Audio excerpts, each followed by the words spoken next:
புதுச்சேரியை உலுக்கிய போலி மருந்து தயாரிப்பு விவகாரத்தில் ஆளுங்கட்சி பிரமுகர் உட்பட மேலும் 4 பேர் சிக்கியுள்ளனர்.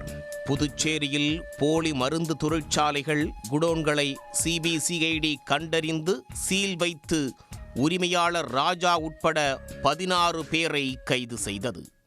மருந்து மாத்திரைகள் 16 மாநிலங்களுக்கு விநியோகம் செய்யப்பட்டிருந்ததால் காங்கிரஸ், திமுக, இடதுசாரிகள் தொடங்கி ஆளும் கூட்டணியில் உள்ள பாஜகவும் சிபிஐ விசாரணை கோரின.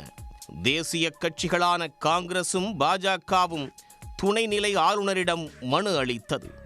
பல சமூக அமைப்புகள் சார்பிலும் கோரிக்கைகள் வைக்கப்பட்டது.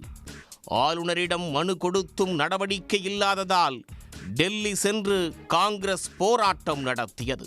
இந்த விவகாரத்தில் பல்வேறு மாநிலங்களைச் சேர்ந்த நபர்கள் தொடர்பு கொண்டிருப்பதாலும் தேசிய அளவிலான விசாரணை அவசியம் என்ற காரணத்தாலும் இது தொடர்பான விசாரணையை சிபிஐ மற்றும் என்ஐஏ அமைப்புகள் மேற்கொள்ள துணைநிலை ஆளுநர் பரிந்துரைத்துள்ளார்.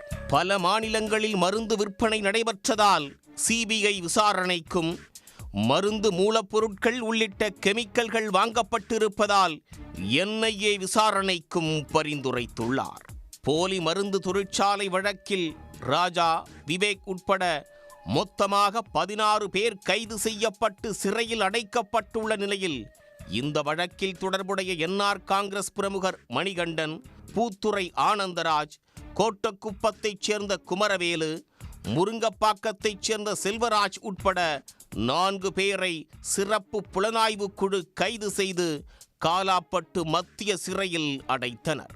இதில் என்ஆர் காங்கிரஸ் பிரமுகர் மணிகண்டன் போலி மருந்து தொழிற்சாலையின் பங்குதாரராக செயல்பட்டு வந்துள்ளார். மேலும் முருங்கப்பாக்கத்தைச் சேர்ந்த செல்வராஜ் கணக்காளராகவும், ஆனந்தராஜ், குமரவேலு ஆகியோர் போலி மருந்துகளுக்கு லேபிள் ஒட்டும் பணியிலும் ஈடுபட்டு வந்துள்ளனர்.